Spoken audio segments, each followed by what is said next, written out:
Hey, ladies.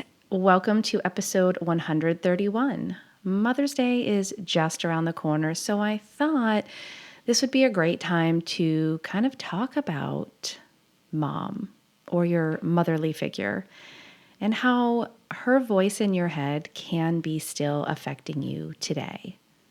Let's dive in.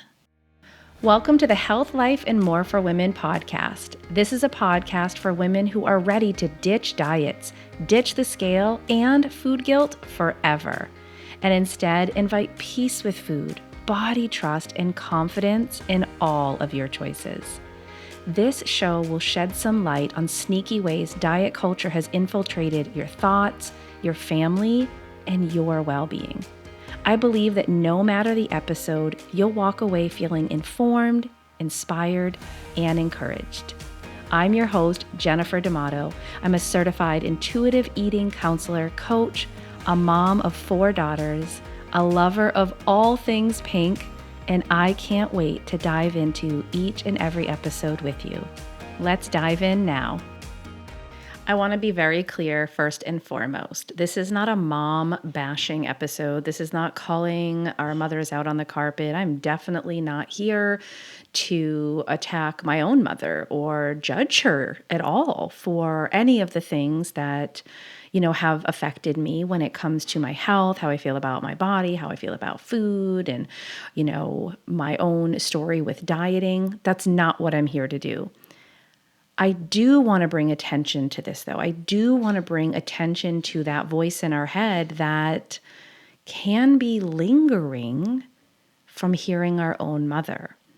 For some women, it's actually things your mother said to you, about you. For others, it's just in observation, watching what your mother did and said. And for many, it's a combination of both. Before I go any further, I just want to acknowledge, I realize there's a lot of background noise while I'm recording. I've got a dog who insists on bumping up against the door. I've got a kiddo who's decided this is the best opportunity to finally, dry and put away those dishes. So I am the mom doing all the things all the time. Like, I get it. So this is real life, and I hope that it's not distracting to you, but I also hope that it encourages you in a way that, like, I'm over here doing all the things, and sometimes that means I'm annoyed by the noises going on behind me. Let's focus, though, here, our attention on addressing that voice in our head. The voice in our head that might not be your own, but it could be that voice that comes from your mom. I'm very blessed that most of the messages in my head, from my own mom, from my childhood, are good ones.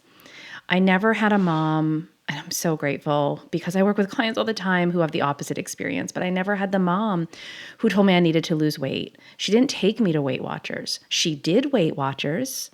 I was witness to all the things. I was the observer for my entire childhood, teenage years. But I never had that mom who told me there was something wrong with my body, who ever made me feel like I needed to lose weight at all. And I'm very grateful for that. So first and foremost, if you live in a different experience than that, I know how heavy that can feel to carry that around with you. And some of my clients have had to work through forgiving their mom, and some of them have had to work through that without their mom here. And it's really just been something in their own heart and in their own mind that they've had to forgive, because so often what we don't realize when we're children, when we are young, when we're exposed to these things, when our mother's saying these things, that there's a reason she is. There's a reason she believes these things about bodies. And I can only imagine some of the struggles those moms were experiencing and how they were projecting all of that onto my clients. It's not normal. And I don't want to normalize a mother telling her 8-year-old daughter, you need to lose weight. That is not normal It's not okay. And I'm not going to ever sit back and allow those things to happen without me speaking, but they have happened. I know they still happen. It's part of the reason I work so often with moms is because I do want to see a change for generations to come. I do want other children to grow up like my children, where intuitive eating is the norm. Body acceptance, body respect is the norm. It's not that we don't have struggles. It's not that there's not those messages coming at my home, at my children, at me, but that we're not participating in the weight loss industry or diet culture in this home. Now, I know my clients who have had the moms speak to them directly about their weight, about their size, have had to do some work, some in therapy, some bring it into our sessions, and in conjunction have done some therapeutic work. A lot of the clients that I work with have messages from their moms about food. Things like, are you going to eat all that? Do you really need to eat more? Or the other side of that, literally getting mixed messages, are you going to eat all that, but also you need to clean your plate and you can't get up until you finish it all. I'd say the majority of my clients have those mixed messages from their moms or their, mother figures in their life. And they're working through those thoughts to, first of all, identify that's not my voice. That's not me. I don't believe that to be true. And when I question myself, that questioning is probably coming from years of questioning myself from that external source.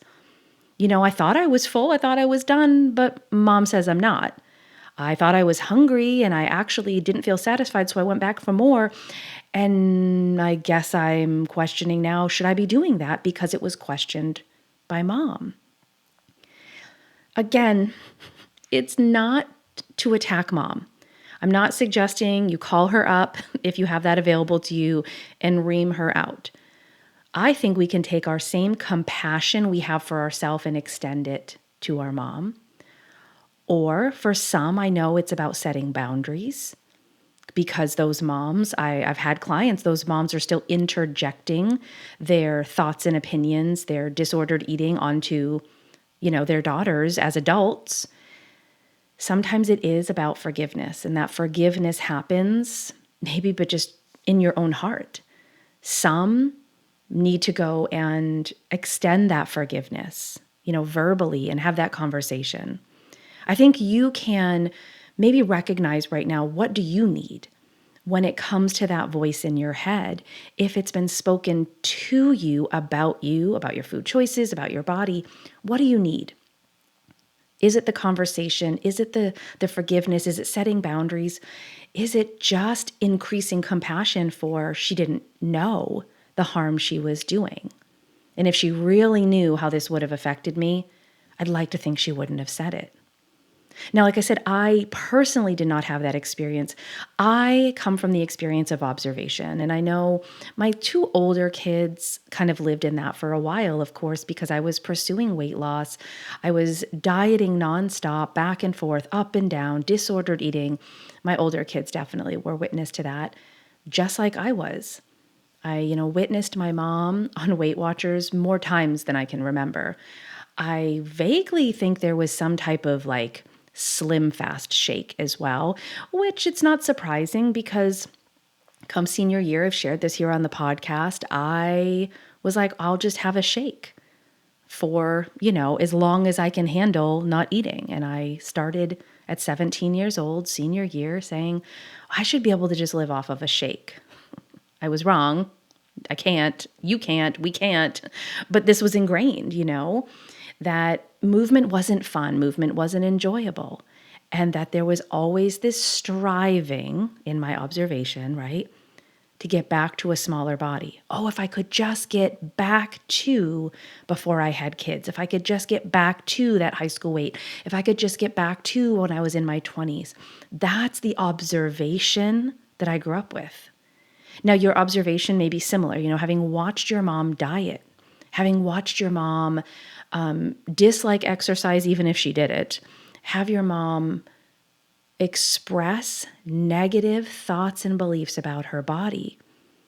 Again, I don't think my mother ever considered that that was something I would internalize. I know for a fact in my own brain, I did not think that my children would internalize that. I didn't think they were paying attention. And oh man, when you have that realization yourself, a lot of things open up for you. And it actually was me observing my own thoughts about what I grew up watching that woke me up. It was there was like a handful of factors that stopped me dead in my tracks with dieting. One of them was, I think they're not paying attention, but they're literally sponges and observing everything I say about my body, do to my body. I can remember asking them to take pictures for me. I needed progress pictures. I wanted to send them to my coach. I needed to have these results. They were part of that. It was the wake-up call I needed. And it occurred to me how much I had taken in from my own childhood, watching my mom. She didn't have to say anything. She didn't have to come out and tell me, your body's gonna, need to change as you get older, and, that you need to restrict foods, and then you're gonna, binge on those foods later. No, I just watched it happen. I watched it unfold in front of me. I didn't really need to go through that process of like forgiveness, but man, do I have so much compassion. I really do. That's the place I came from, is I needed to have compassion because my mom lived in this belief. She really lived in this belief that her body was not okay, that she needed to lose weight. And now that I work with women on a regular daily basis around this, like my heart aches. She didn't have someone like me. She didn't have someone like me telling her, no, that you can accept and respect your body right where you are. She didn't have a program like my 5-day event. Right now we are in day 3 out of 5. And I just want to tell you that if you're not part of my body image event that's going on right now, it's not too late to join. I actually keep enrollment open through day 4. So if you want to come in, you'll actually have access to start right from the beginning and walk all the way through. So if you want to join, head into the show notes or head to healthcoachforlife.com/betterbodyimage and join. You can go through day 1 because the materials are actually going to be available through May 11th. So if you even started now on the 3rd, you have plenty of time to go through those 5 days to get all the resources, all the downloadables, I think that's the word, all of my videos, all the things that I wish my mom had had, and I wish I had had. Can I say had? I wish these were resources. This was information that was readily available, because all the information I was surrounded by was change your body, shrink your body, that, your body needs to be manipulated and smaller. I acknowledge I cannot change the past. I'm not actually interested in changing the past. What I am interested in is how the past is affecting me today. I know I've had to do the work to let go of some things. I've had to do the work of healing some parts, some thoughts, some beliefs. I know that today is what matters. I have a choice to no longer pass on diet culture to my own children. I really do desire that the voice of mom in their head when it comes to food and body is only one of a positive nature, an encouraging one, and really one that's almost not there, that I've allowed them to trust their own body. I've allowed them to make choices that honor their hunger when they're full, if they need, something more, like that. I'm actually not a voice in their head when it comes to their food choices, that they're not hearing me attack my own body. And in fact, they're hearing quite the opposite. That's my desire. It's my desire for all of the clients I work with as well that have children or might have grandchildren someday, or nieces, and nephews around them, whatever that is, that they are impacting them in the most positive, wonderful way. So, like I said, I just want to extend that invitation one more time. I don't know if I'll run this 5-day event again this year in 2022. I have some other things in the works, actually, some really exciting things coming up on the podcast that I'm sharing starting next week that you're not going to want to miss. But I don't think I'm going to run this event again in 2022. So if you're like, I just need this information, it's one of those things where I know it's shorts and tank tops and all of that, or I'm struggling even with some of the messages in my own head and acknowledging where they come from, join us in this event to start taking that shift to build a better body image. And if you need to do the work on the mom, your motherly figure in your head, I hope I've given you something here that you can start on that journey today. All right, ladies, like I said, I have a lot of exciting things coming up. I almost can't wait for next week to join you right here on the podcast again to share them with you. All right, until then.